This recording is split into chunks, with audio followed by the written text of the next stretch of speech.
The February wind slipped through the cracks of the long-distance bus, carrying with it the chill of a countryside with no sea, only silence and absence. Reed Saul stepped off at the final station, his worn-out military boots still dusted with soil from places no one asked about, and he never offered. One hand held a backpack, the other dragged a scuffed suitcase with a frayed handle. Reed stood still in the open courtyard of the small terminal, letting the cold soak through every thread of fabric, every vein, every unstitched memory. The old town hadn't changed much in 13 months. The narrow asphalt streets were still uneven. The wooden houses with slanted roofs remained. The street lamps still lit up earlier than needed, as if afraid of the dark staying too long. Reed walked past all of it, quiet as the shadow of his own past. There were no greetings, no cheers, only the soft crunch of wheels on pavement, the wind whistling through tree canopies, and his footsteps tapping an invisible rhythm across familiar ground. The old house sat at the edge of the neighborhood, where the sounds of cars faded, and birdsong filled the morning air. Reed stopped before the warped wooden gate. The once white fence was now peeling, revealing weathered planks like the skin of the elderly. He drew in a deep breath, hand resting on the latch. But he didn't open it. Not because it was locked, but because he hesitated. The house was silent, the glass windows fogged with dust. Weeds overtook the stone path. The wooden porch swing had lost one of its ropes and swayed gently in the wind without anyone sitting. Reed called out softly, "Mom? Dad?" Only echoes replied. No voices. He circled to the side, where the old back door used to jam every summer. When he was young, a light shoulder bump would pop it open. This time it slid open too easily, as if no one had touched it for a long, long time. Inside was a world suspended in time. Dust coated every surface. The couch still sat in its usual place, but the cushions had fallen to the floor. Crooked family photos hung on the wall. The dining table was bare. The kitchen cabinets hung half open, revealing shelves as empty as unanswered questions. Reed moved step by step, each one light yet heavy. Every corner, every muted sound, every faint shaft of light through the curtains felt like they were waiting for someone, or had long since given up waiting. He didn't know when his parents had left. No message, no email. Phone calls fell into silence. Letters went unanswered. Amid the chaos of distant deployments, Reed had believed that when he returned, everything would still be here, imperfect but intact. But it wasn't. Only the empty house remained, a name in a military file, and him.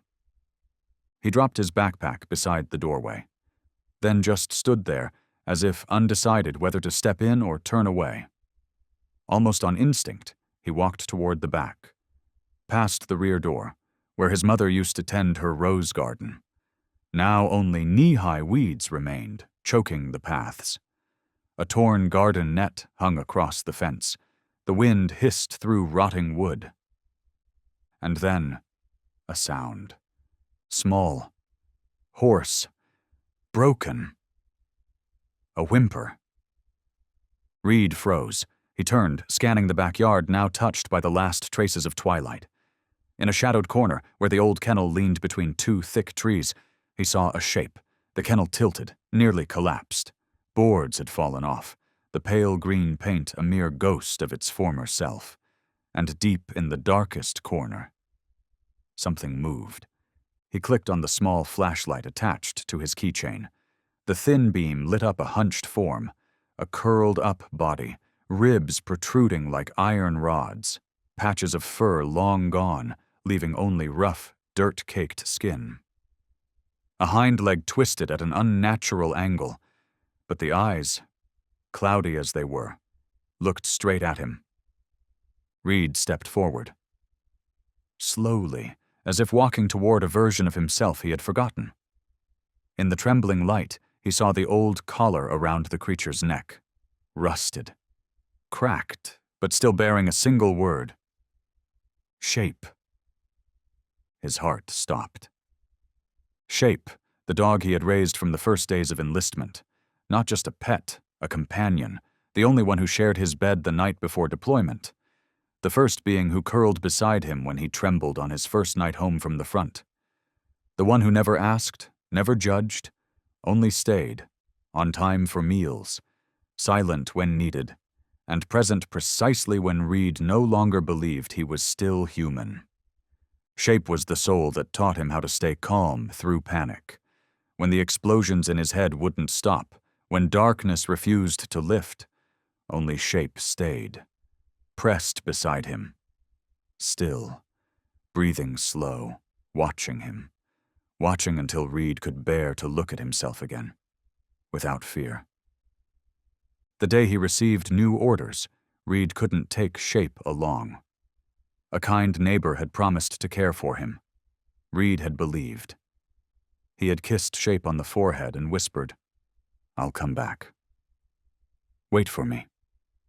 Then he left, and now this form, that name, lay curled like a fading shadow in the corner of a forgotten yard. Reed dropped to his knees before his mind could catch up. "Shape," he whispered. Not as a call, but as if to remind himself that this was real, that memory wasn't deceiving him, that what was happening wasn't a midday nightmare. Shape lifted his head, slowly, painfully. He didn't bark, didn't whimper.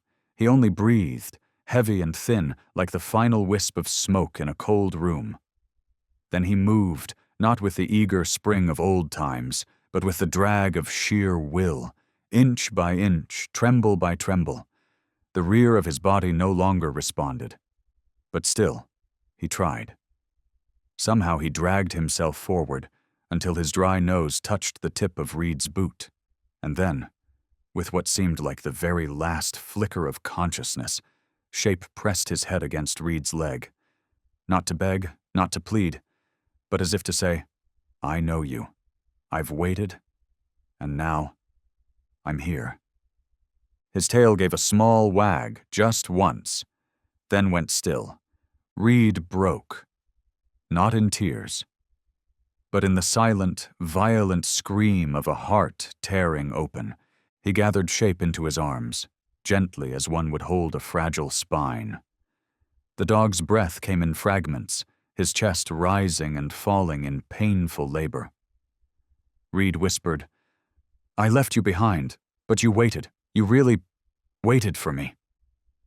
Then he rose, hands trembling, eyes burning, feet running, across the overgrown yard, through the gate, down the street where no lights shone anymore. His fingers dialed emergency as he cradled Shape against his chest, like holding a memory that had never been healed. The story had never ended. It was only now beginning.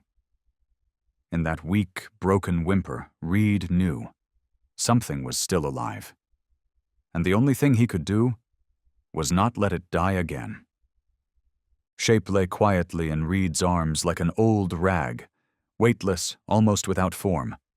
Under the faint beam of the flashlight, his body no longer resembled a dog, but a twisted remnant of survival, of hunger, of being forgotten. Reed knelt in the tall, tangled grass, his own breath faltering, heart clenched at the shiver that passed through Shape's frail body. That name, Shape, faded on the rusted collar, only part of the word still visible, as if time itself had tried to erase what people lacked the courage to remember. But Reed had recognized it instantly. Unmistakable, undeniable, an old collar with faded letters, now the last proof of an unfinished promise. In a world where the small things are often forgotten, that name had held a fragment of soul no one else had the strength to hold on to. Shape, no longer just the name of a dog, but a vow, a reminder, the visible form of something once spoken and never completed. Reed had given him that name on a rainy afternoon at base, when a red dust-covered puppy sat shivering inside his military jacket. In those early days of service, Reed hadn't yet adapted to the sound of commands, boots pounding, or the breathless sprints through endless drills. But when he returned to his room, a small creature was always waiting, eyes wide, ears drooping, as if the world outside held no fear, so long as something was still waiting inside. He used to dream. Not often, but just enough to remember. In those light naps between shifts, he saw a shadow passing through rooms filled with smoke. At first he thought it was a hallucination. But when he opened his eyes, the pup was there. Same spot, same shape, as if stepping out of that dream. Eventually, Reed stopped calling him Pup or Little Guy. He needed a name, not to summon him, but to acknowledge he existed. Shape, not because of how he looked, but because to Reed he was the first form of peace he could touch after drifting for so long through exhaustion and confusion. He was the shape that made the cold room meaningful, the unchanging shape in a world where everything else could disappear. The name was simple, abrupt, but carried something unspoken. Once, a fellow soldier asked, "Why that weird name?" Reed had only smiled. "Because it was the only thing I could recognize when I couldn't recognize myself." Shape wasn't only there during the gentle moments. He existed when Reed panicked, when homesickness clawed at him, when a letter from home arrived too late, and when his mind filled only with the static of things broken beyond repair. Shape didn't soothe. He existed. And sometimes, that was all it took. One night Reed couldn't sleep. He sat curled at the edge of his bunk, the oil lamp casting long shadows. Shape crawled over, laid his chin on Reed's knee, and didn't move. Reed ran a slow hand down his back, and for the first time understood what presence without demand meant. Shape didn't need to know war, didn't need to hear the unspeakable. He just needed to be there. And somehow, that healed more than any advice ever could. Reed had once promised himself he wouldn't get attached while in the military. Everything felt too temporary, too easily lost, but he still filled out the registration form listing Shape as his companion, still took him for vaccinations, still bought that first collar, dark brown leather, hand-carved with the word Shape, crooked but honest. That collar now hung around the neck of a creature Reed had barely recognized. Rusty, worn, its letters peeling away. But all Reed needed was a trace. A faint curve of the letter S was enough to flood his mind with memories like a dam breaking. And in that moment, he understood. It wasn't time that tried to blur it. It was people who tried to forget. Shape never did. That name, like a story left untold, a chapter left unfinished, a promise never fulfilled but still believed. Because to Shape, Shape wasn't just a name. It was a signal, a sign that he belonged to someone, and he would wait until that signal was answered. But Reed had left. One March day. Last year. Amid sirens and hurried orders, beneath the guilt in his eyes as he climbed into the military vehicle, Reed had entrusted Shape to the neighbor of his parents, a man who once spoiled the dog, who once swore he would care for him like his own. Reed believed, not because he wasn't afraid, but because he had to. Because without belief, he wouldn't have been able to cross that line between war and peace. And then 13 months passed. No word, no answer, no concrete reason to doubt, and no one to ask, until this very moment, when all those memories came crashing down in one breathless instant. When those clouded eyes looked into his, as if they had never stopped waiting. Reed trembled as he stood, gathering Shape into his arms.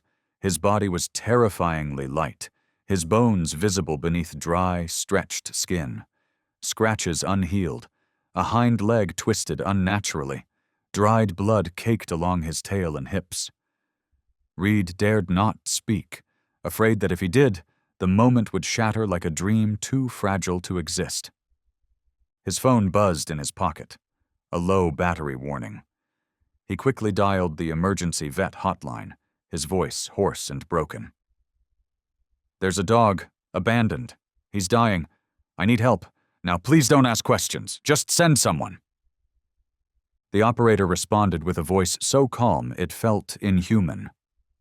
Reed didn't remember what he said next. Only that he wrapped Shape in his jacket and ran, across the yard, through the rusted gate, nearly a full kilometer through darkness. No car, no light. Only a heart pounding loud enough to drown the world. By the time he reached the clinic, Shape had gone limp. His head rested in the crook of Reed's arm. His breaths were like torn threads, thin, uneven. Outside, night had fallen. But Reed couldn't feel anything except the hammering of his own pulse and the thud of his boots on the cold pavement. The veterinary clinic was a small house tucked at the end of an old street. Its wooden sign was faded. The glass door rattled with every gust of wind. No one should have been there at that hour. Except one person had stayed. A woman. Silver hair pulled into a bun at the nape of her neck, a worn white coat, reading glasses low on her nose. She opened the door before Reed could knock. Didn't ask, didn't act surprised. Her eyes met his, not with pity, but with the look of someone who had once known pain. "Come in," she said, her voice low but steady. Reed hesitated for a moment, then stepped inside, nodding his thanks. She led him down a short hallway into a small exam room. Dim lights, the scent of antiseptic and aged wood. No fancy machines, just a cold steel table and a few worn tools. But each of her movements was precise, silent. "Sure." "Put him here, gently," she instructed. Reed laid Shape down. He was so light, so cold. Every time Reed touched his skin, it felt like brushing the edge of a memory already fading. But the vet's hands didn't tremble. She placed a stethoscope to his chest, frowned, then checked his eyes, gums, reflexes. Her hands were soft as wind, her voice steady, almost like prayer. "He's fragile, but it's not too late. His heart is still beating. There's still a chance." Reed clenched his fists. "How much of a chance, doctor?" She removed her gloves and glasses, then sat across from him. "I don't give percentages. I give the truth." She pulled a paper and scribbled quickly. "Multi-organ failure, signs of collapse in heart, liver, kidneys from long-term malnutrition. Systemic infection, likely from an old wound on the hind leg, now mildly necrotic. Severe exhaustion, immune system near shutdown. If we don't begin fluids, antibiotics, and support within 24 hours, I'm afraid—" She didn't finish. Reed cut in. "Do it, whatever it costs. I have money. I have a military account." She studied him for a long time. In her gaze, Reed didn't see doubt. He saw a weighing of spirit. Then she spoke softly. "I need your signature. This case is high risk. Nothing is guaranteed, but if he makes it, it will take at least 6 months to recover. Are you ready for that?" Reed didn't hesitate. "I left him once. I won't do it again." She smiled, for the first time. Not long, not bright, but real. "Then we begin." Within 15 minutes, she summoned 2 assistants from the break room. One, likely a veterinary student, prepared the instruments and medications. The other handled the oxygen and IV setup. Reed was asked to step outside.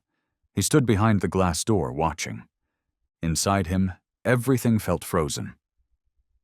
Reed saw Shape, small and motionless on the steel table, surrounded by pale yellow light and the soft clatter of instruments.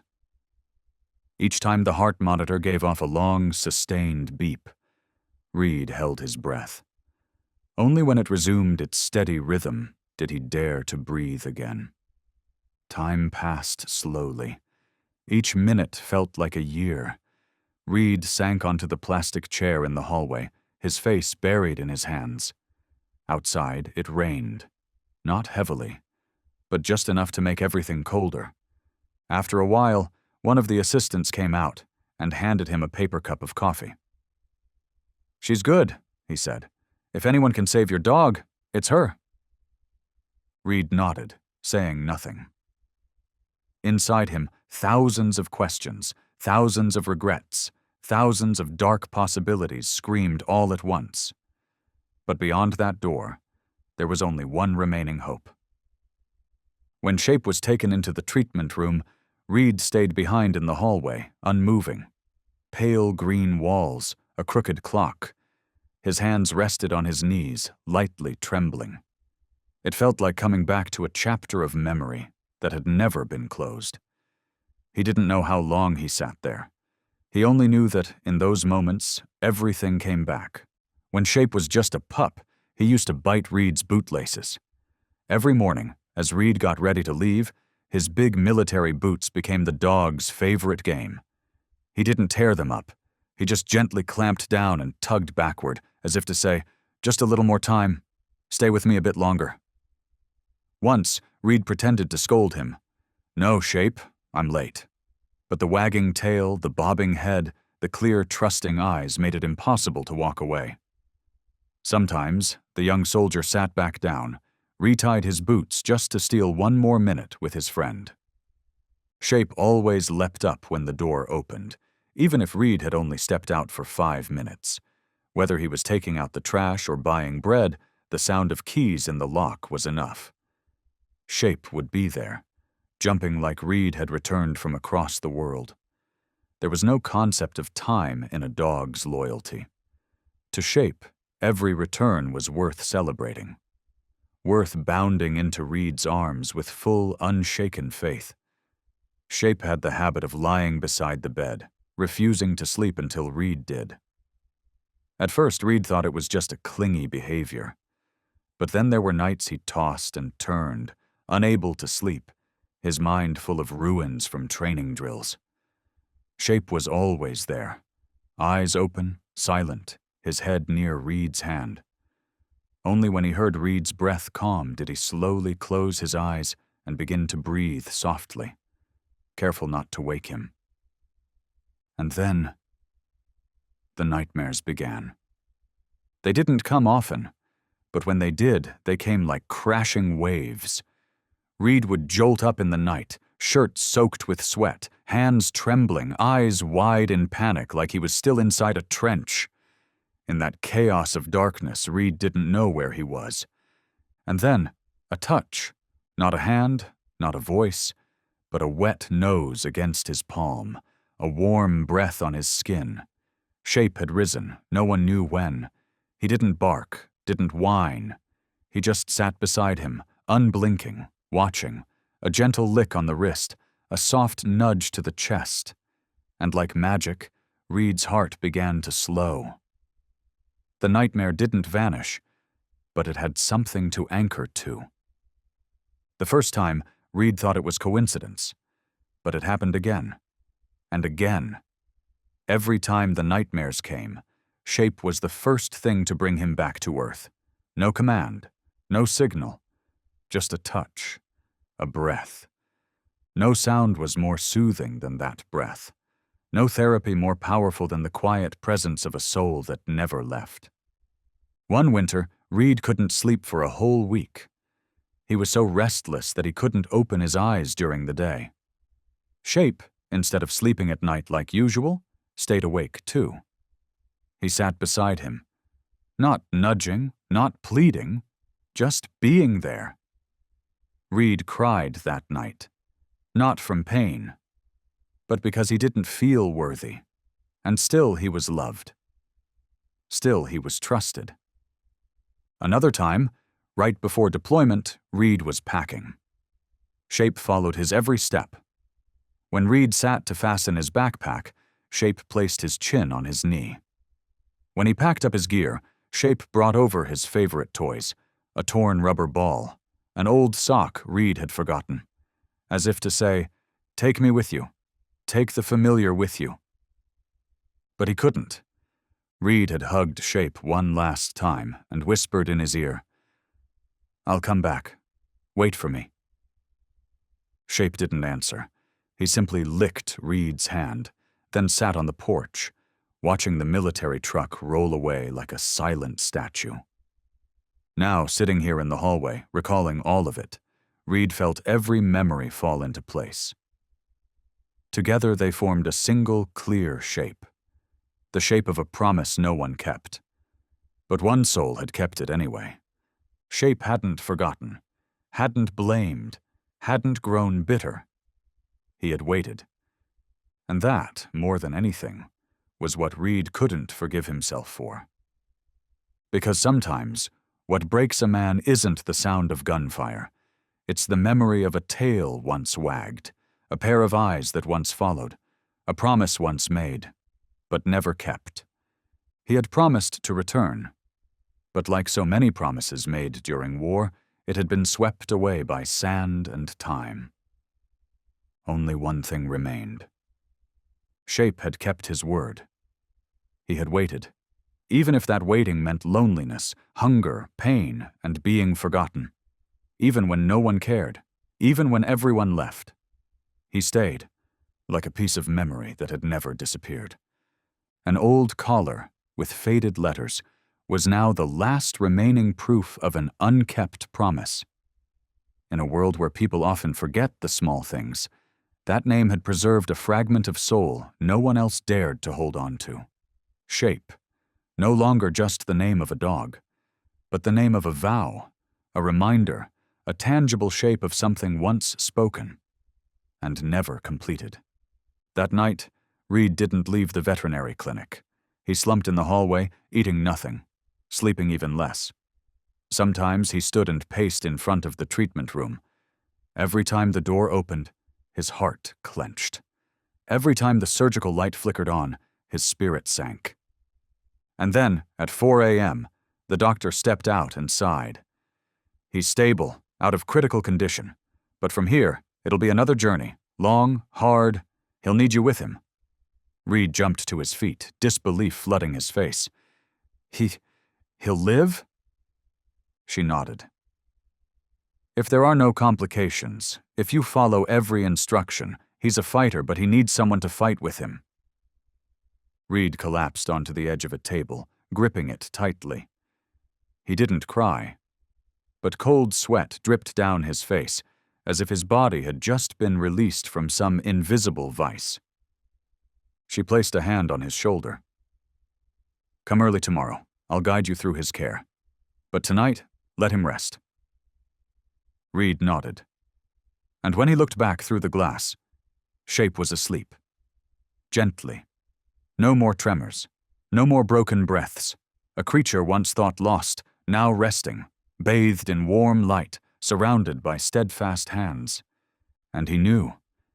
This was the second time Shape had come back from death. But this time, Reed would be the one waiting. With everything words could never fully say. He didn't go home right away.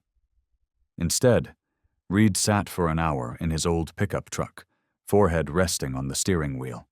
His heart was a tangle of guilt, hope, and an unspoken fear that he might lose Shape again. But when night fell, he returned. The wooden door creaked open, still the same house, dusty, silent, waiting to be brought back to life. Reed turned on the light, then turned it off. He chose the glow of a small table lamp. A warm light, enough to see, but not enough to disturb the quiet. He began cleaning. Not the kind of surface cleaning done out of habit, but a slow, intentional touching of each object, each corner, as if every item held a memory in need of release. Every speck of dust, every smudge was a forgotten moment. Reed wasn't just cleaning a house, he was retracing time. The floor, where his childhood steps once echoed, knees scraped, and laughter knew no fear. The window, where his father used to stand silently for hours, watching the garden in quiet afternoons, as if something outside remained unsaid. And the kitchen, where his mother cooked stew on rainy days, seasoned always with a kind of tenderness no word could name. He pulled down each moldy curtain, brushing gently as if afraid of harming time. He knelt and wiped every tile with warm cloth. Some were chipped, some sunken, but he didn't replace them, just cleaned them, as if preserving honest memories. The bedsheets were washed by hand and dried under the late afternoon sun. The new curtains weren't too white, just enough for sunlight to pass through as it used to. Then he stopped at the corner of the living room, not by accident, but as if instinct had led him there. There, Reed laid out a large, soft blanket. He smoothed each fold by hand. He stacked warm, dried towels into a cushion, making a soft nest, wide enough for a body once reduced to bones. An old pillow, once his mother's, was placed beside a stainless steel bowl that gleamed like a mirror. He didn't speak it aloud, but in his heart, he thought, "This is your bed now, Shape. This time, it's real. No one will leave you again." Then he went to the kitchen. He opened the fridge. Empty. Only some white rice and a bag of frozen greens remained. Reed paused for a moment, then grabbed his coat and walked to the night market. The market was damp, lit by yellow lamps, with few people passing by. But Reed moved slowly, as if he wasn't just picking ingredients, but choosing how to begin again.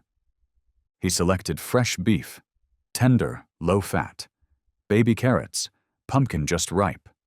Not much, just enough for one pot of stew, something easy to digest, easy to swallow.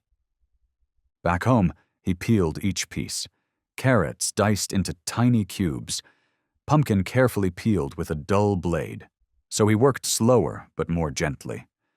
Reed wasn't a good cook. But that night, every movement, from chopping onions to stirring the pot, felt like a silent ritual of redemption, an unspoken effort to bridge 13 months, to make up for a farewell that never came at the right time.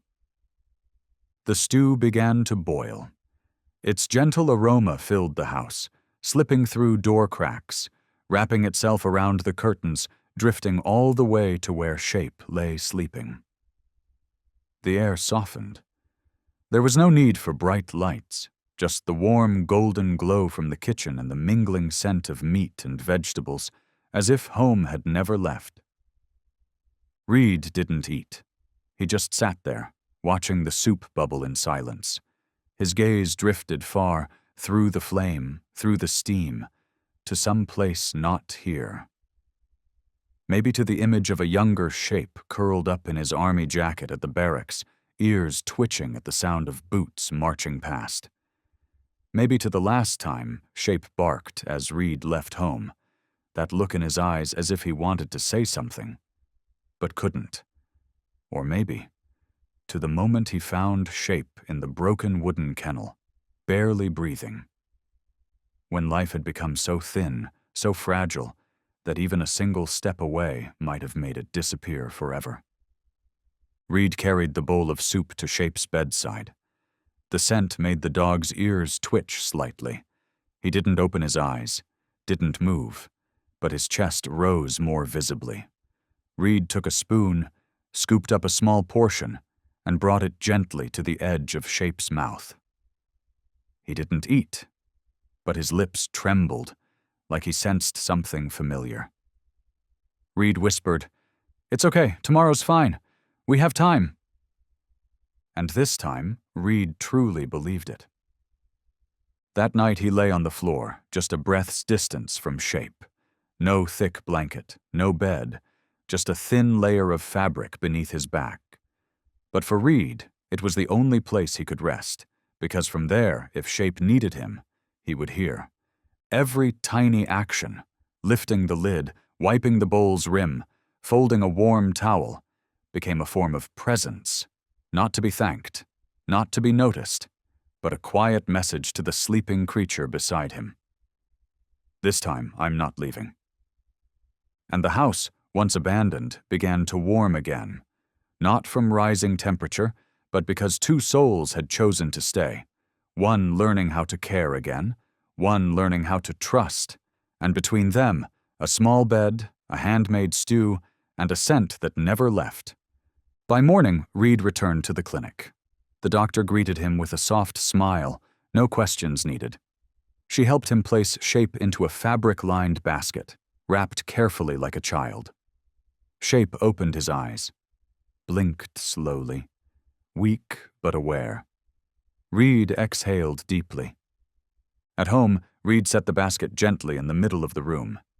He didn't lift Shape out right away. He sat beside him and spoke softly. "This is home, Shape. We're starting over, right here." He ladled soup into a bowl and placed it near the dog's nose. Shape didn't eat, but his eyes followed Reed. Those eyes no longer shone like they once did, but they still held that same gaze. The one that once convinced Reed that even if the world exploded outside, there would always be somewhere to return to. Reed smiled faintly. "It's okay. Tomorrow's fine. You don't have to rush. We have time." He spoke as if soothing his own soul. Time, something once stolen by war and fear, was now rekindled, spoon by spoon, carrot by carefully diced carrot, grain by grain of rice rinsed in warm water. That night, Reed didn't sleep in his bed. He lay on the hardwood floor, just a few steps from Shape's bed. No mattress, no pillow, just a thin blanket.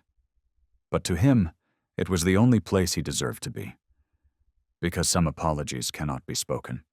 They can only be lived, quietly, closely, and without leaving. Each of Shape's breaths, no matter how faint, was a question that needed no answer. And Reed's presence was his only reply. "I'm here now. I'm not leaving again." The days that followed became a quiet loop of devotion. Nothing glamorous, nothing needing witness. Reed woke at 6 a.m. every day, checked the room temperature, adjusted the heater to just the right warmth, not too dry for Shape's nose. He moved gently, afraid even a small sound might startle the dog. Then he reheated the stew, using a porcelain spoon, not metal, to avoid clinking that might cause distress. He relearned how to inject into thin, bruised skin. His hands shook the first time, but the doctor's voice echoed in his mind like breath. "Just do it like placing a note on a music sheet." He cleaned every wound, not quickly, but with patience. Each time Shape flinched in pain, Reed whispered, "I'm sorry. Just a little more." Shape never replied, but every time he stayed still, it was a kind of permission, a quiet forgiveness. Every time Shape lifted his head, it was a victory. He didn't have to stand. Just to hold his own weight with his neck, to look toward Reed, was enough for him to write in his notebook, lifted head, 10 seconds, circled. Bolded. He recorded everything, when breathing was steady, how often he blinked, the warmth of his ears, the moisture of his nose, the reflex when his paw was touched, each detail like a sketch of life redrawn, fragile, trembling, but clear. Then one morning, Shape touched his nose to Reed's hand. Reed had dozed off, slumped over the bedside. The first thing he felt was a gentle warmth, not quite wet, but definitely alive. He opened his eyes, thinking he was dreaming. But no. Those deep, familiar eyes were looking right at him. For a few seconds, neither moved, neither spoke, just presence, full and quiet, like two broken souls finding each other again, in the middle of what was once ruin. That evening, Reed placed a small speaker beside Shape's bed. He didn't choose a sorrowful tune. He played Chopin, gentle, wordless, just the sound of breath shaped into melody.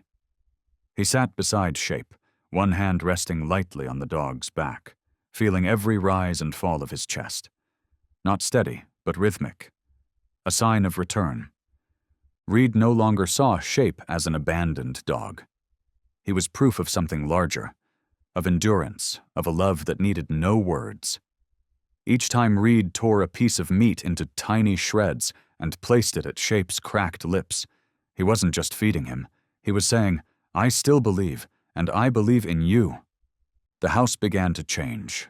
Not cleaner, more alive. The dust on the staircase faded after each pass of Reed's cloth. The air felt lighter. Even the wind whistling through the cracks seemed less cold. Because inside, two beings were learning how to exist again. Reed, once a man driven by battlefield reflexes, was now guided by gentler instincts. He no longer measured in days, but in signs. Not, "It's the 5th day since I returned." But, "Today, Shape drank 3 spoonfuls of water without the tube." And Shape, he didn't need to stand or run. He just needed to open his eyes in the morning, without fear, without seizures, to stretch one paw, to wag his tail at the sound of familiar footsteps, each small gesture, a memory reawakening. Every action from Reed, folding a towel, mixing warm water, whispering something no one else heard, was a quiet apology. Unspoken, unannounced, but more sincere than anything words could offer. And that was the small fire. A fleeting hope, rekindled each day. Not because Reed believed Shape would fully recover, but because he believed that presence, that staying, was already a miracle. In that old house, there were no barks, no calls, only breathing. And that breath, it was an apology, a beginning, and proof that trust, even when abandoned, could return. Slowly, gently, and just enough to save them both. In that old house, there were no barks, no calls, only breathing. And that breath, it was an apology, a beginning, and proof that trust, even when abandoned, could return. Slowly, gently, and just enough to save them both. That night, the wind brushed against the metal roof. Dry branches clattered on the wooden porch. Inside, Shape lay motionless on the bed made of layered, soft towels. His breathing was steady, not deep, but regular, as if life had returned without needing to announce itself. Beside him, Reed lay curled on a thin blanket. No bed, no pillow, just the wooden floor and a distance small enough that one touch could still happen. His eyes were closed, but his nerves were tight as strings. A sound came, from somewhere, not loud, not clear, but enough to snap his eyes open. Cold sweat dampened the back of his neck. His hand curled, searching for a weapon. Quickened breath, tense lungs. Not from exhaustion, but from memory. Memories that hadn't faded with borders or time. They stormed in like a midnight tempest, tearing down the walls between now and then. In his mind, explosions, dust, screams, metal slicing air like a shrieking siren. Someone called his name, a voice broken loose from the past. He shot upright, heart racing, chest collapsing. The air in the room felt stolen. Reed doubled over, palms on the floor, gasping like someone pulled from water. And then, a movement. So small, so slow. From Shape's bed, a form began to shift. He couldn't walk, but he crawled, using his front legs. His body dragged across the floor like a shadow gliding through wreckage. Each move made him pant, but he didn't stop. Once, then again, each push tearing through his healing pain. But Shape kept going, not out of instinct, but something deeper. Connection. Every inch forward was a defiance of pain. A message. "I'm still here. I know you're drowning." Reed didn't notice at first. He was busy holding himself up, trying not to fall, trying not to let the darkness inside consume him, like all those nights before. But then, a touch, soft, slow, a nose pressed into his chest. Reed startled, opened his eyes, and saw Shape.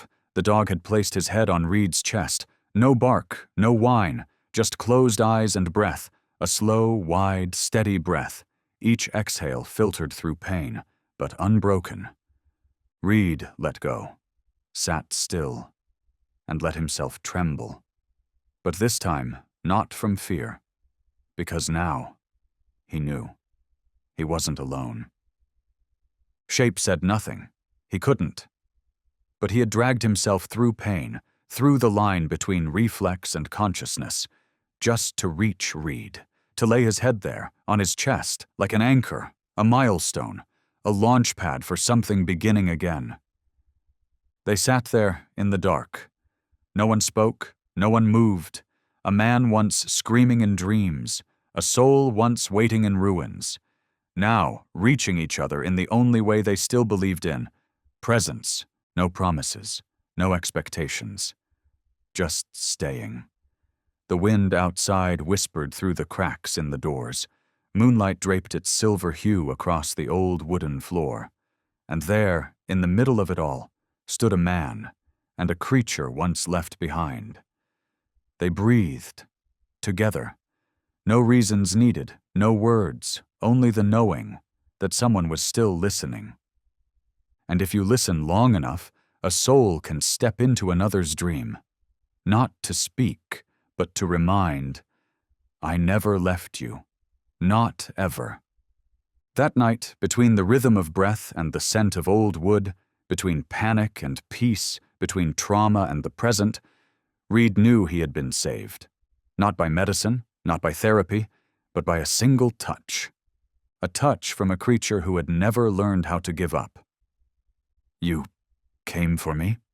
Reed asked, not expecting a reply. There was no hope in his tone, no need for confirmation.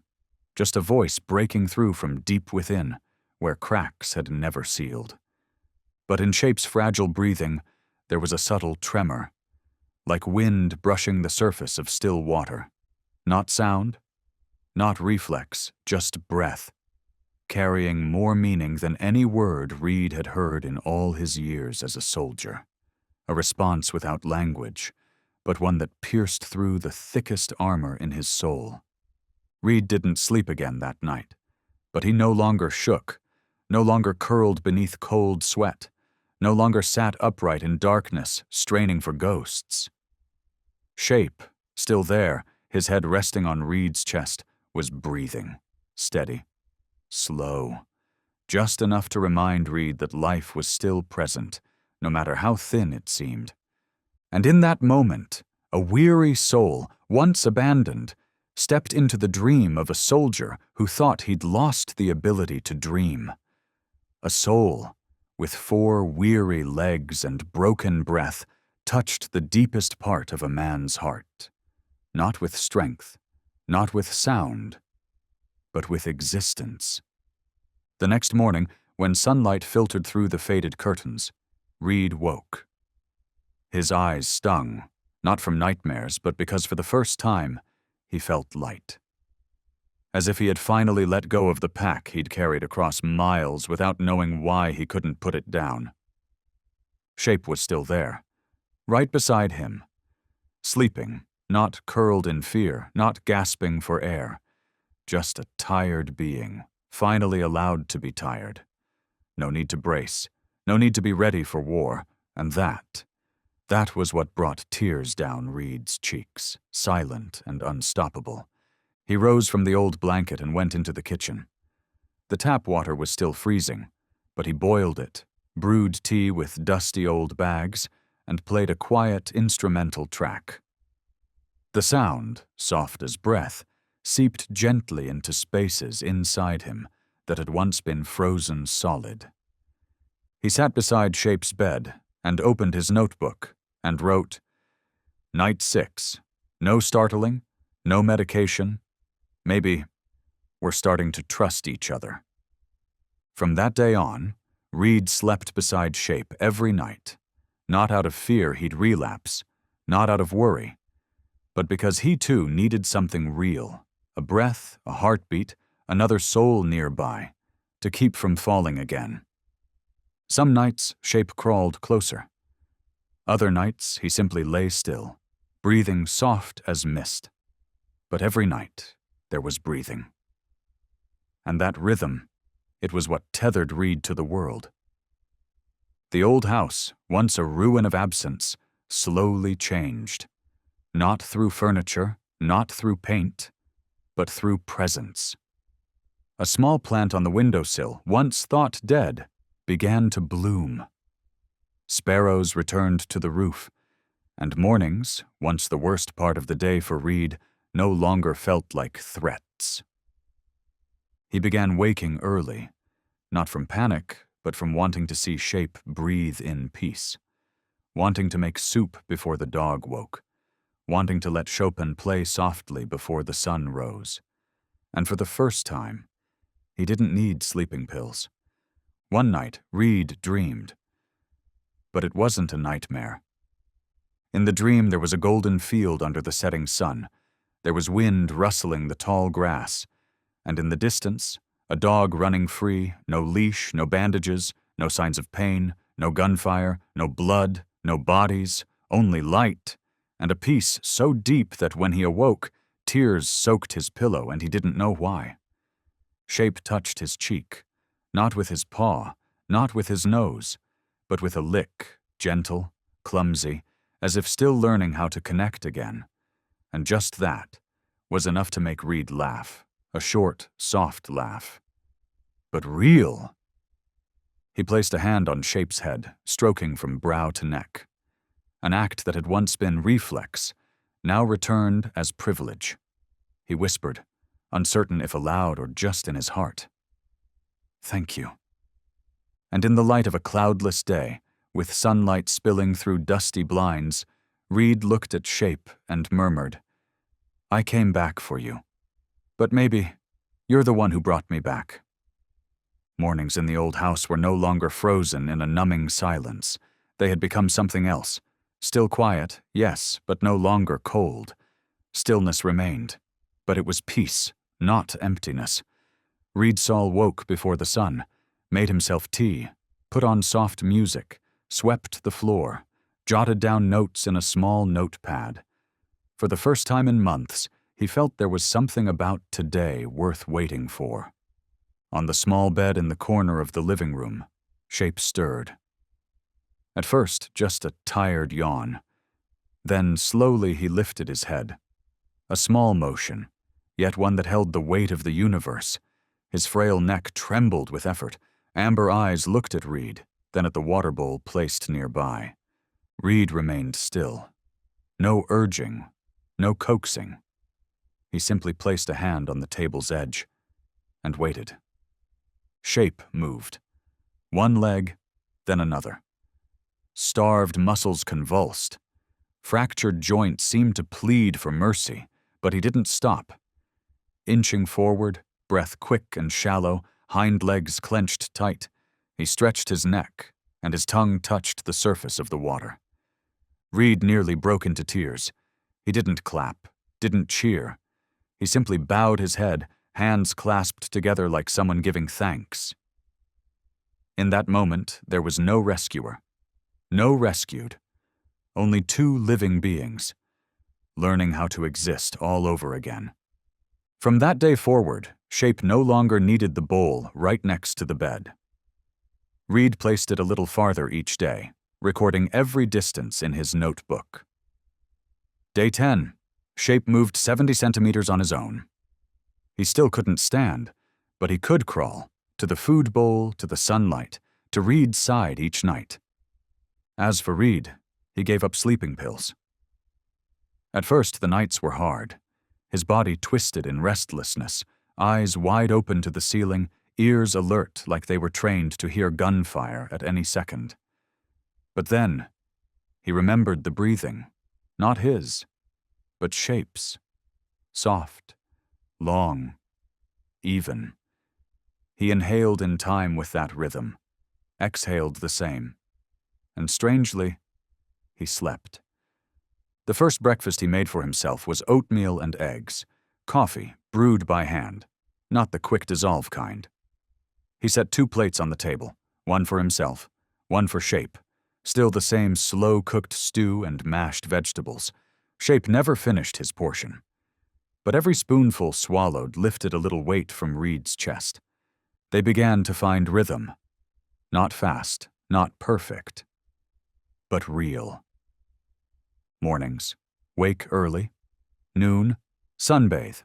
Afternoon, read beside one another. Evenings, Chopin or Satie. Sometimes Reed would lower his book, scratch behind Shape's ear, and see him stretch out his legs. A lazy motion, yet so alive. One afternoon, Reed tried opening the back door. It had been a long time since sunlight was allowed to fill the house. The door creaked open, and the late light spilled in like a greeting. Golden, warm, gently unfamiliar. Shape squinted, overwhelmed by the light he had once forgotten. But he didn't shrink, didn't look away. He looked, slowly, cautiously, but he looked. It was a small thing, but to Reed, it was a miracle. He crouched down and gently lifted Shape into his arms. The frail body pressed against him like a breathing memory, delicate, trembling, but still alive. He laid Shape on a folded blanket on the wooden porch, the same porch where his father once sat on autumn afternoons, where his mother used to hang clothes and tell stories. Reed sat beside him, saying nothing. Together, they looked out into the yard. Before them, the old maple tree had begun to turn, green giving way to gold, then amber. The leaves had not yet fallen, but something in their color whispered, time was moving, and change could not be stopped.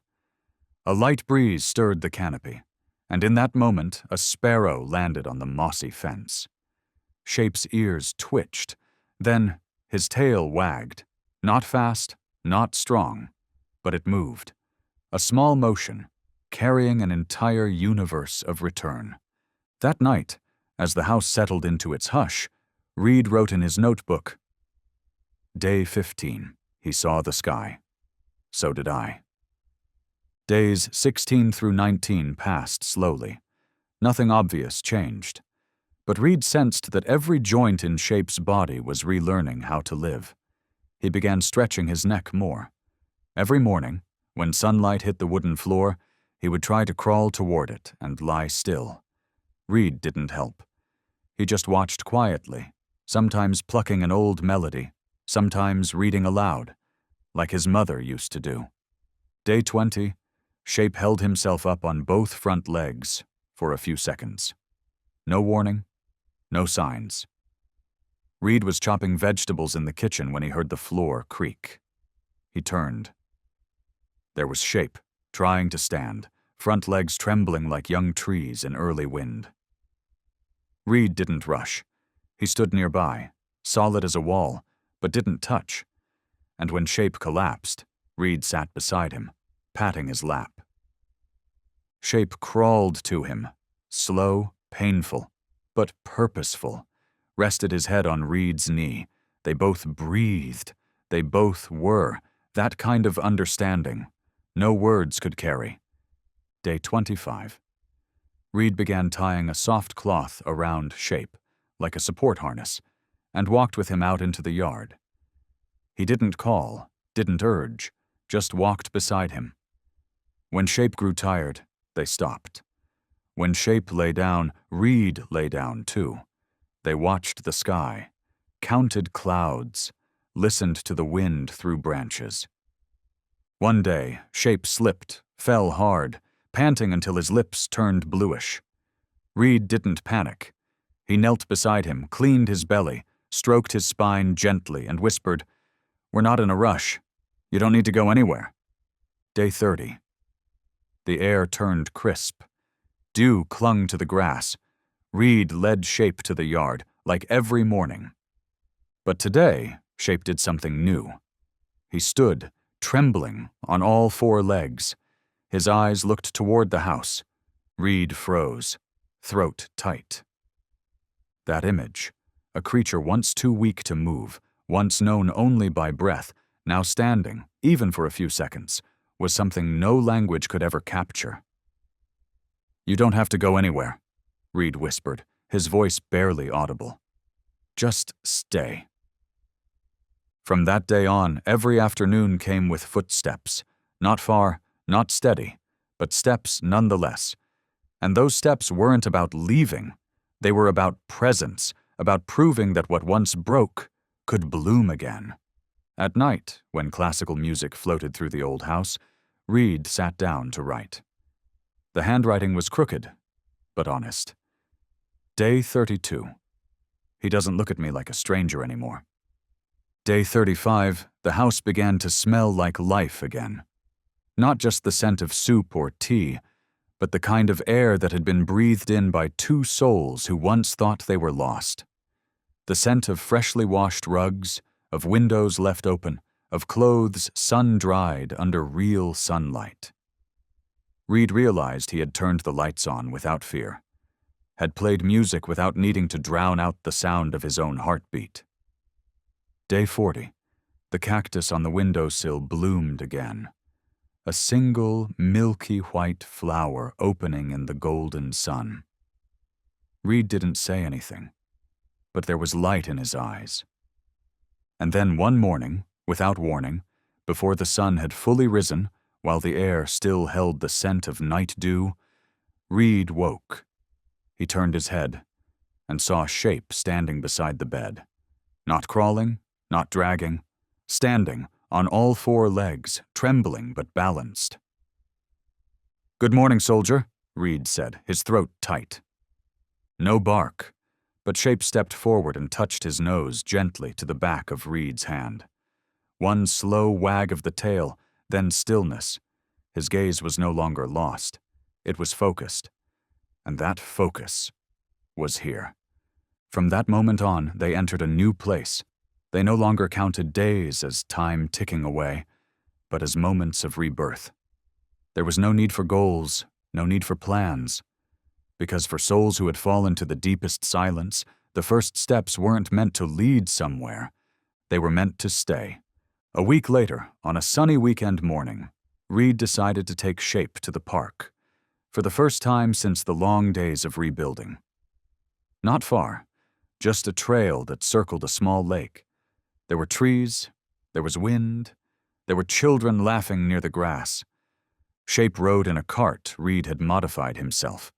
Soft rubber wheels, thick fabric lining, and a front opening just large enough for his head to poke through. They moved slowly, in a rhythm like a familiar piece of classical music. Shape seemed to enjoy the air here. He inhaled deeply, ears perked at birdsong, eyes brightening whenever sunlight hit his face. A young boy approached and asked if he could pet him. Reed nodded. Shape tilted his head, not barking, not backing away, just gently touched the boy's hand with his nose. Once again, as always, his presence was the answer. They turned down a path near the playground. Reed stopped the cart, sat beside Shape, and took out a cloth to wipe his legs. Shape licked his hand, his first spontaneous gesture since recovery began. Reed smiled. Something inside him softened, as if the last layer of ice had finally melted under true warmth. And then, peace shattered. A piercing scream echoed from the distant grass. Reed turned. A large dog, pit bull or some kind of mixed fighter, had broken free, sprinting straight toward a little girl, maybe 4 or 5 years old. No one reacted fast enough. The handler had fallen, the leash dragging. Everything happened in a sliver of time, like a blade slicing between life and danger. Reed leapt to his feet. But before he could take a step, something moved in the cart. Shape. He launched himself out of the side, landing on his front legs. He didn't stand firm, but he tried. His eyes locked onto the girl, frozen in terror. No one else moved toward her. Only Shape. "Shape!" Reed yelled, but nothing could stop him now. With a body not yet healed, Shape ran, each stride a defiance of pain. Not strong, not fast, but direct. The other dog was close, its mouth wide, eyes red with fury. But then, a black shadow cut in from the side. Shape collided. No dodge, no tactic. He simply threw himself in. The impact cracked through the air like a heart breaking. Shape was thrown.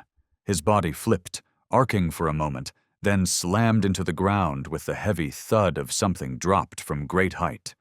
The grass dented beneath him, stained instantly with a spreading patch of blood. The charging dog stumbled sideways, disoriented. It growled, ready to lunge again, but 3 men surged forward. One gripped its neck. Another pinned its legs. Shouts rang out. Someone yelled for the police. Chaos erupted across the park. But Reed heard none of it. He saw only one thing. A small figure lying still in the grass. He ran. His feet didn't touch the ground like normal steps. Everything blurred. Wind, voices, the metallic smell of blood. It all dissolved into mist. Only that shape remained, barely breathing. He lay sprawled on the ground, one ear torn wide open, nearly split apart, a hind leg twisted at an unnatural angle. Blood soaked through the fur on his back, spreading like a wound, rewriting the price of courage. Reed dropped to his knees. He didn't care about the crowd, didn't hear the voices calling his name. He lifted Shape into his arms, gently, as if cradling a child. The dog's body was limp, but his eyes were still open. Clouded, fading, but not gone. There was still something there, like the last ember in a dying hearth. "Why would you do that?" Reed whispered, voice cracking. And still, you didn't hesitate. Shape didn't whimper, didn't move, but he hadn't passed out. His mouth opened slightly, as if struggling to draw in one more breath. Each gasp was ragged, broken, as if dragging the full weight of life along with it. A woman from the crowd stepped forward with a white cloth. Her hands trembled. A man shouted into his phone, voice rising with urgency. "The dog's badly injured, losing a lot of blood. We need a vet ambulance now." Reed held Shape tighter. Blood seeped into his shirt, blooming like an old curse returning. But this time, he wasn't letting go. When the emergency vet truck arrived, Reed refused to let anyone else touch Shape. He climbed inside, holding the dog close, like clinging to the final breath left in a living soul. Inside the vehicle, silence pressed down on everyone. No one spoke. Reed leaned in close, whispering as if summoning a spirit back from the edge. "You did so well. Hold on. Just once more. Stay with me once more." The familiar vet clinic came into view. Reed burst through the doors, still carrying Shape. An older woman, silver-haired, eyes lined with decades of knowing, stepped out. The moment she saw him, she paused. "It's him again?" she asked. Not surprised, not exasperated, just complete understanding. Reed nodded. He didn't need to say a word. Shape was laid on the surgical table. Nurses rushed in with fluids, checked vitals, sterilized wounds. The torn ear needed stitching. The broken leg required splinting. The blood loss was critical. The heartbeat, erratic. "The line is thin," the doctor murmured, her voice low like a prayer. "But he came back once before. Maybe he can do it again." Reed waited outside the operating room for hours, his arms still stained with Shape's blood. His eyes never left the red light above the door. The light that signaled the battle between life and loss was still raging inside. He didn't eat. He didn't drink. He just sat there, unmoving, fists clenched, hands trembling. The waiting room seemed to lose shape. Everything around Reed blurred.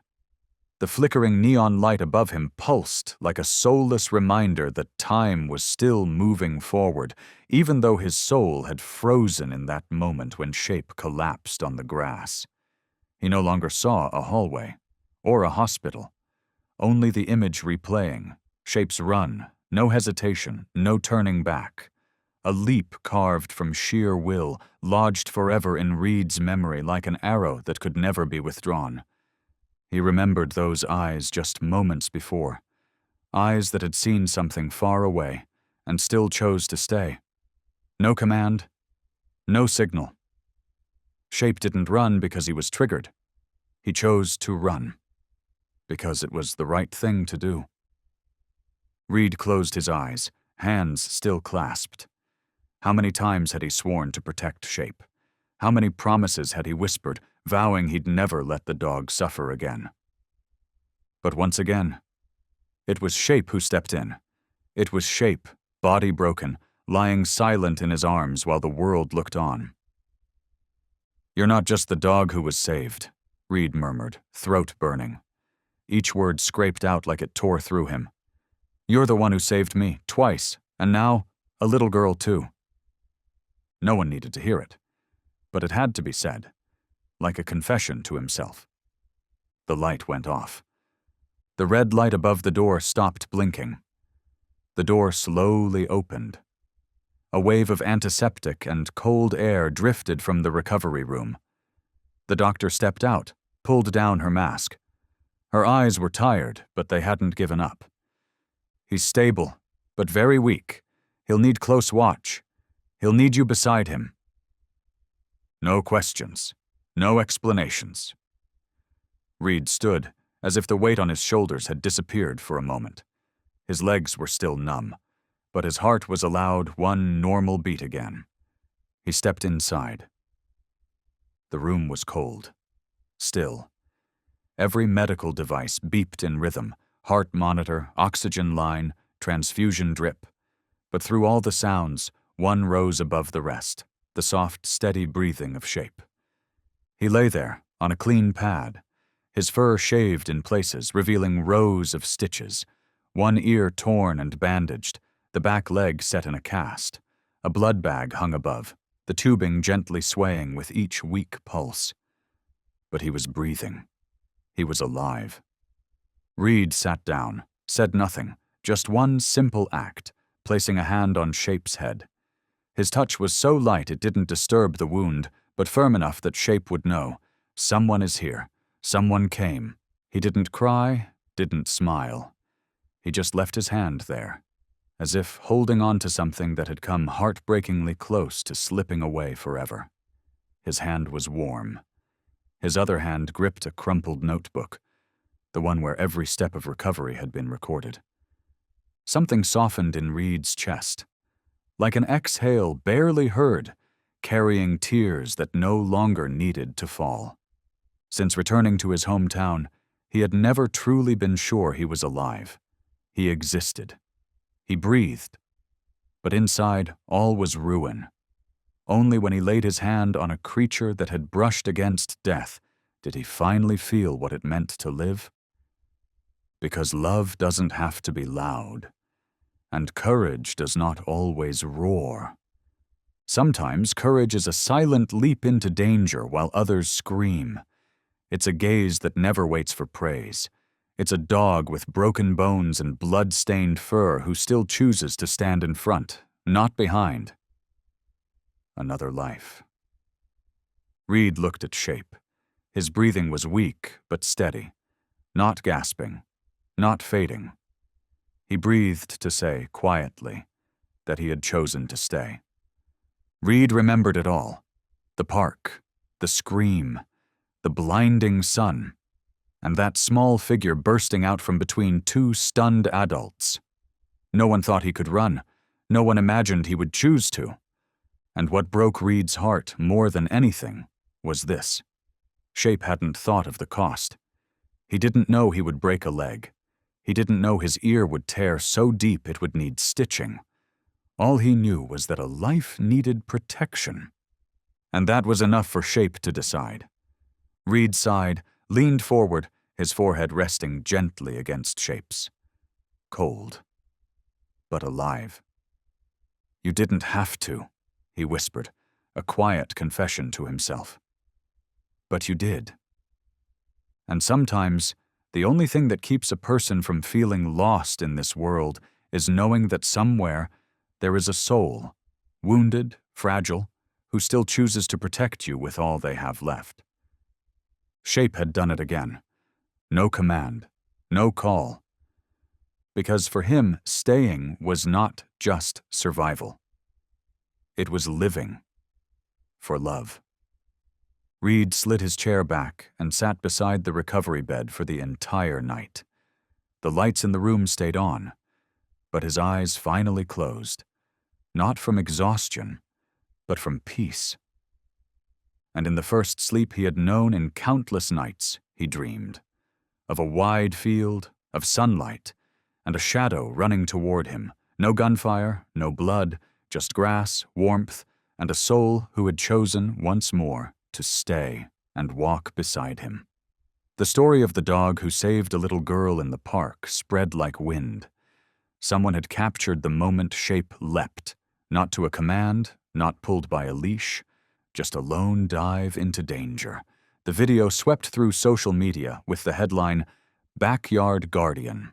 Within hours, thousands of comments poured in. Some cried watching. Others shared memories of dogs they had once loved just the same. Veterans spoke of understanding the look in Shape's eyes, the eyes of a being who had survived things better left unspoken. One comment read, "I was a soldier once. I know not everyone makes it out with their heart intact. That dog, he didn't just survive. He kept a heart beating for those who lost theirs." Reed saw it all on the screen of his old phone. For the first time in years, he reopened a long-forgotten social media account. And for the first time, he posted a photo. Not of the battlefield. Not a badge. Just this Shape, his head bandaged, his leg in a brace, resting against Reed's knee. Below it, Reed typed only a few words. "He waited for me, helped me live again. And now, he saved someone I never even knew." Soon, thousands of shares, hundreds of comments. But one message, just one, froze Reed's hand in the air. "I was going to end my life tonight, but because of that dog, I'm still here. I don't know why, but I believe if a fragile creature like that still chooses to stay, maybe I can try one more day too." Reed read the message again, and again. He didn't reply. Not yet. He turned to Shape, sleeping now, breath steady, lips twitching as if in a dream. And in that moment, Reed understood. What Shape had done was more than saving a child. He had reached others he would never meet, souls suspended on the edge of despair. And he had done it simply by being. A being once broken, once abandoned, once saved, and still choosing to save. Reed opened the window. The breeze of early morning drifted in. He sat beside Shape again, hand resting on the dog's back.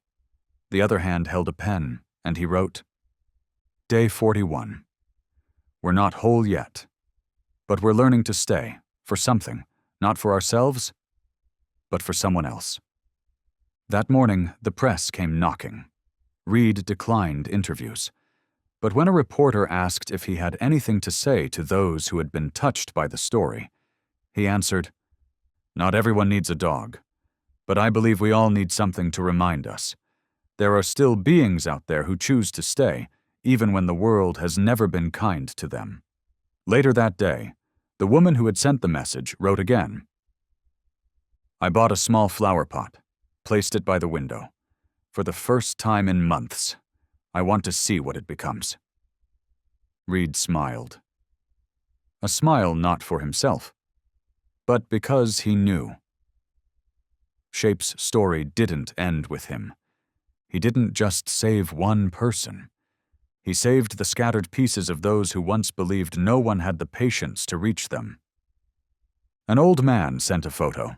In it, he was sitting beside a blind, aging dog. He wrote, "We're both old now. But this morning, because of the Backyard Guardian, I decided to take him for a walk again." A high school teacher printed Shape's photo and pinned it on the class bulletin board, writing beneath, "Even in weakness, choose courage. Even in pain, choose love." A young woman wrote, "I don't have a dog, but I have a younger brother struggling with depression. I told him about Shape. He said, He wants to try again. Each line, each small message, was like a breath Shape had preserved inside a body once broken. And in that way, a dog who used to curl up in the forgotten corner of a backyard became a source of light.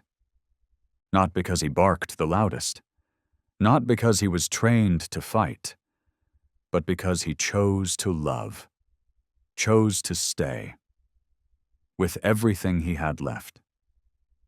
And that kind of love, even when it bloomed in the shadows of a quiet backyard, could still reach further than any signal in this world. Shape was no longer a wounded dog who got rescued.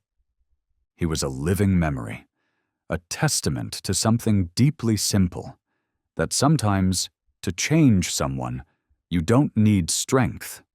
You just need to stay, to not walk away. You just need to sit there, beside them, until they feel safe enough to stand on their own. When the message from Hero Dog of the Year arrived, Reed thought it was a mistake. A formal email with a picture of Shape attached from the news article.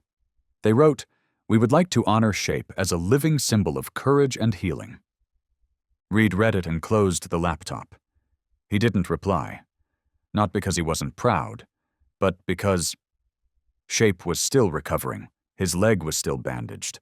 The wounds hadn't fully closed, and Reed himself wasn't someone who felt comfortable in front of a crowd.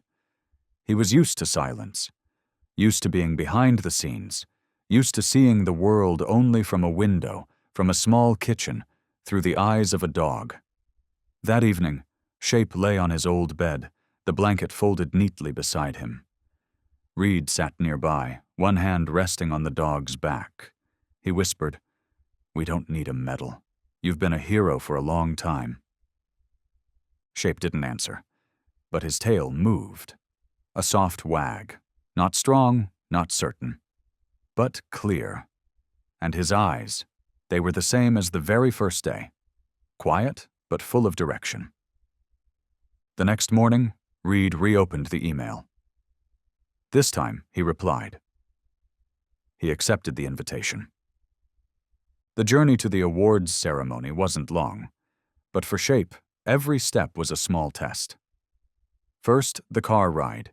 He used to hate the engine's growl, used to curl into himself at the rumble behind him. But this time, he lifted his head, looked out the window. Calm. Then came the hotel. Strange smells, strangers, glances, cameras. Reed stayed close to Shape, but never ahead. He knew. Shape needed space, needed to walk in his own way. On the night of the ceremony, the stage was grand, the lights bright, the rows of seats filled with people. Deep red chairs stretched beneath the stage lights, holding the weight of stories waiting to be told. This was not a regular event. This was a place that honored beings who once broke, who once stayed silent, and who stood up again with only instinct to guide them. Each dog awarded had their own story. One had pulled someone from a fire. Another had found survivors beneath the rubble. One had stayed beside a dementia patient for years.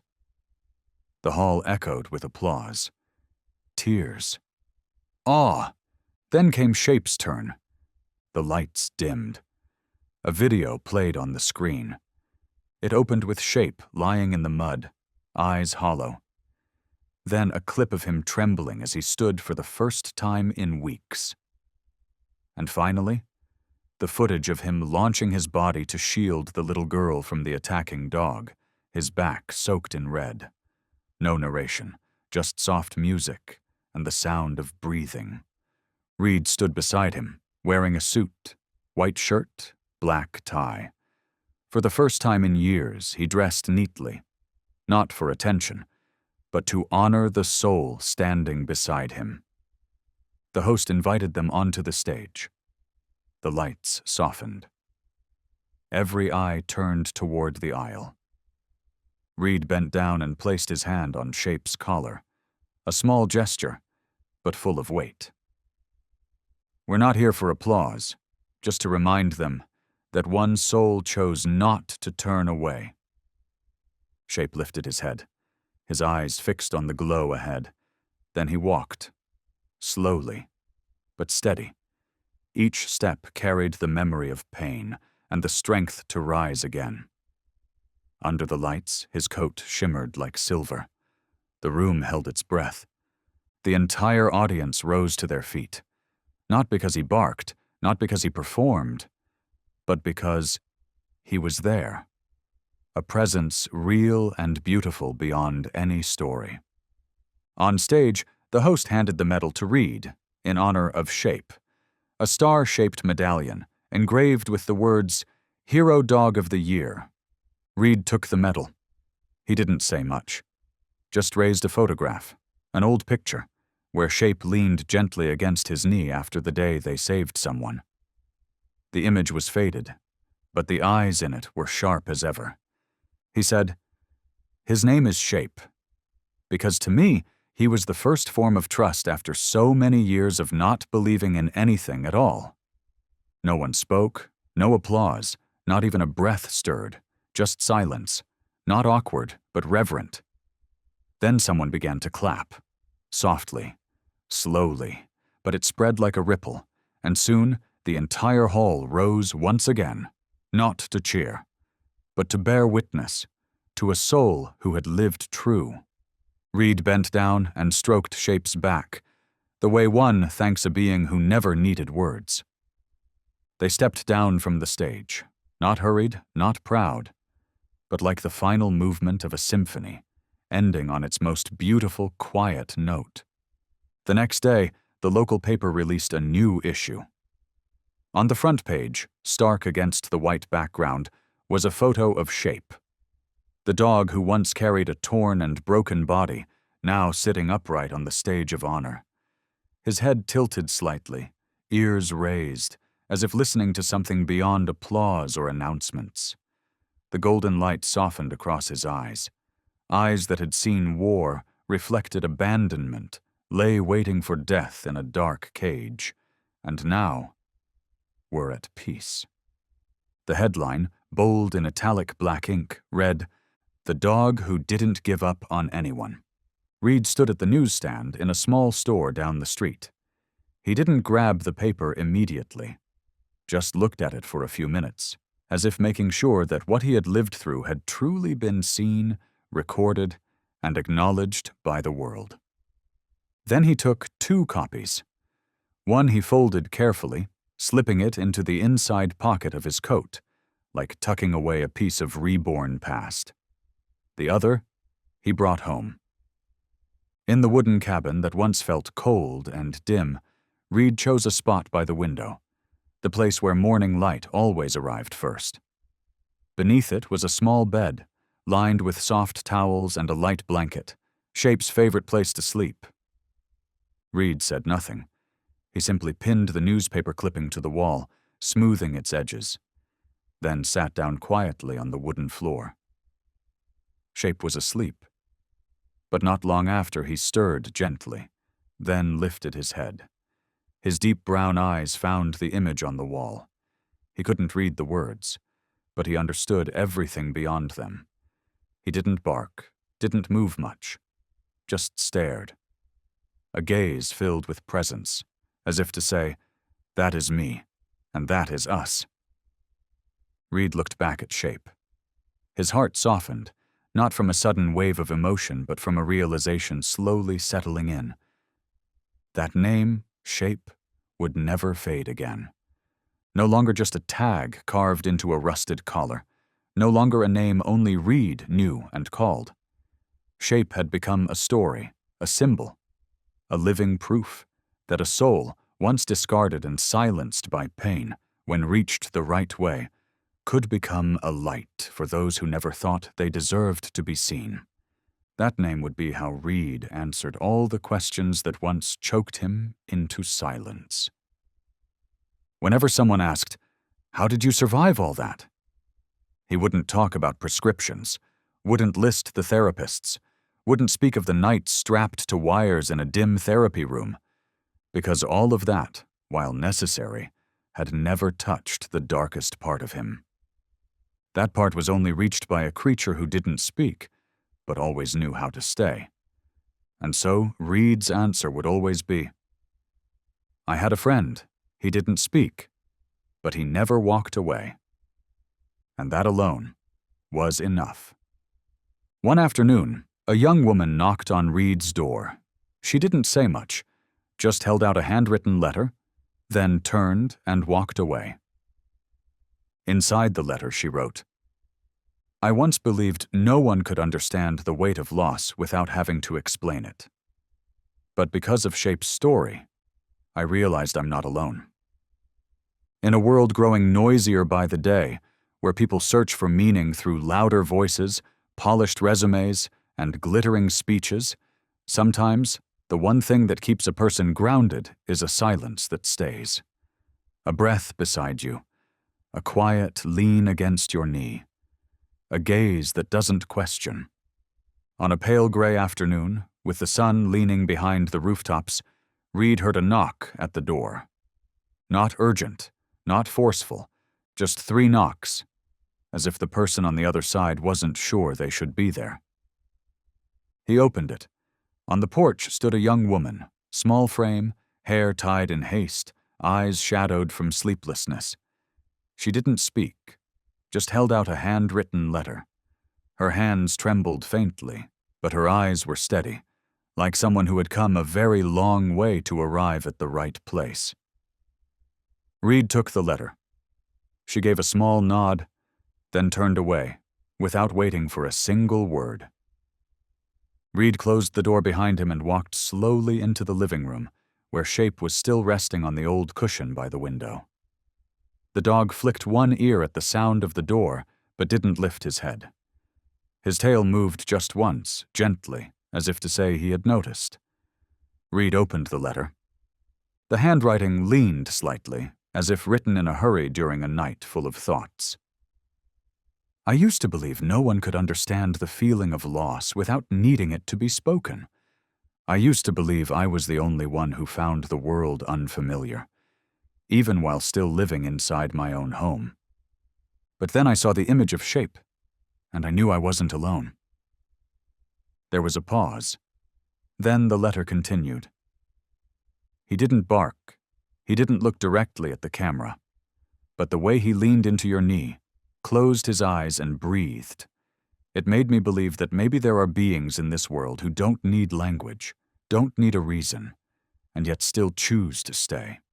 Reed read to the end, then folded the letter slowly, as if afraid to crease something fragile. He placed it beneath the newspaper clipping on the wall, just above where Shape was lying. The dog remained asleep. His breathing was steady, his back rising and falling gently with the rhythm of a soft tune drifting from the old radio. Reed sat down beside him, his hand resting on the part of Shape's back where the scars used to be. When he first brought him home, that spot had been bruised black and torn open. There were nights Reed had to re-bandage it 3 times because the blood refused to stop. Now the fur had grown back, not even, not smooth, but warm. And beneath his palm, there was real breath. "You don't have to do anything more, you know," Reed whispered, maybe more to himself than to the dog. "You've been enough. Enough for a long time now." The little house was no longer cold. Not because of the heater, but because every corner, from the living room to the windowsill and the entryway, held a warmth that couldn't be measured in degrees. A warmth made of presence. On the wall, near the window where the morning light always passed first, hung a simple wooden frame. Inside it was the photo of Reed and Shape, taken the day the dog was honored. Reed in a suit, his eyes softened, and Shape with his head resting on Reed's knee, not posing, not looking into the camera. Just there. Like always. Beside the frame hung an old collar, once rusted, once flung from his body when he was abandoned at a training ground. Now it was polished clean, with a new metal tag that read, "Shape still here." Below it, on a small table beside the armchair, sat the letter from the girl who had written, saying that Shape's eyes had made her feel less alone. Reed didn't hide the letter in a drawer. He left it standing upright, as if it belonged there. Because he understood, this story was no longer just his. The house began forming habits. Each morning Reed would pour tea, put on a classical record, and Shape would lie exactly at his feet, where the sunlight filtered in and touched his coat that was finally growing in evenly again. Some mornings the dog would sleep. Some mornings he would gaze out at the backyard. But always, there was peace. The kind of peace that comes when someone knows they won't be left behind again. Reed no longer had to explain the nightmares. He didn't need to talk about the past, because the past now had shape and sound, but no longer carried edges sharp enough to cut. It played like an old film in reverse, sometimes surfacing, but never again making his hands tremble or his heart seize. When people asked him, casually, at a gas station or a grocery store or the vet's office, "How did you recover?" Reed didn't say much. He just nodded, pointed to Shape, now a silent yet powerful symbol, and said in a slow voice, like naming something sacred, "I have a friend. He doesn't speak, but he's never walked away." That was it. No more needed. Nothing missing. Real stories don't always need to be long. Sometimes they live in a single look, a gentle lick on the hand, or a steady breath in the middle of the night. That was the truth Reed knew best. After years of his life had been nothing but explosions, shouting, and an emptiness no medicine could reach. Now, each time he woke and heard Shape's footsteps padding through the wooden hallway, he knew he had made it through. He didn't need anyone to certify it. Surviving was proof enough. One afternoon, a small neighbor child came over, stood at the window looking at Shape, and whispered to her mother, "Mom, when I grow up I want to be like that dog." Her mother looked at Reed and smiled. No words were needed, just a small nod, and both sides understood. Some things are bigger than language. Reed turned to Shape. The dog was still dozing, unaware that someone was speaking about him. Yet, as always, he remained. Constant. Days went on. The cactus by the window bloomed again. Sparrows still visited the roof. Reed learned to cook a few more dishes. And Shape, he didn't need to learn anything new. He only needed to live, to breathe, and to stay. And sometimes, on cold nights when the wind slipped through the cracks, Reed would sit beside him, hand resting on his back like those first nights. They didn't need to say a word, because now silence no longer meant emptiness. It had become a language, a form of trust, a kind of love without conditions, without explanations, without needing anything in return. Just being there, that was enough. By nightfall, the small wooden house at the end of the street still held a light. Not a bright one, but a desk lamp. Warm and golden, just enough so that two figures lying side by side did not feel alone. Shape slept peacefully. His eyes fluttered slightly, as if chasing a dream filled with sunlight, wind, and someone who stayed. Reed did not sleep. He simply sat beside him, one hand resting on the dog who had taught him how to live again. Not through words, but through presence. Outside, the wind slipped gently through the old shingles. The scent of wood, warm tea, and quiet breathing blended into a kind of music no recording could capture. Maybe in this world some wounds cannot be healed by medicine. Some people may never find the words for their pain, and yet they are healed anyway by the gaze of a creature who speaks no language and asks for nothing in return. Shape was just a dog. Not a champion, not a prized pedigree, not a hero with medals, but to those who had once been lost, he was the last miracle of waiting. We do not need to be heroes. Sometimes, all it takes is being someone who listens long enough, someone warm enough to hold on to a small, trembling life, whether in the rain, inside a forgotten kennel, or on a sidewalk too busy to notice what is slipping away. Because sometimes what saves a soul is not wealth or power. It is the moment you choose not to look away. It is a hand that reaches out. It is a whisper that says, "I'm here."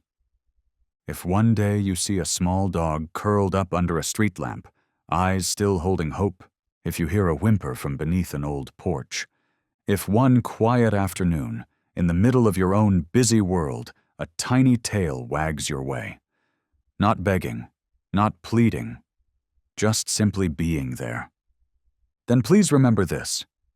You may not be able to save the whole world, but to that one life, you are the whole world. And sometimes, a name scratched onto a worn collar is enough to hold on to a soul that almost disappeared. And love, even if small or late, always has room to begin again. All you have to do is choose to stay. Some things don't need to be taught. They only need someone patient enough to listen. And some creatures may never say thank you in words, but they can teach us the one lesson many never learn in a lifetime: how to be human.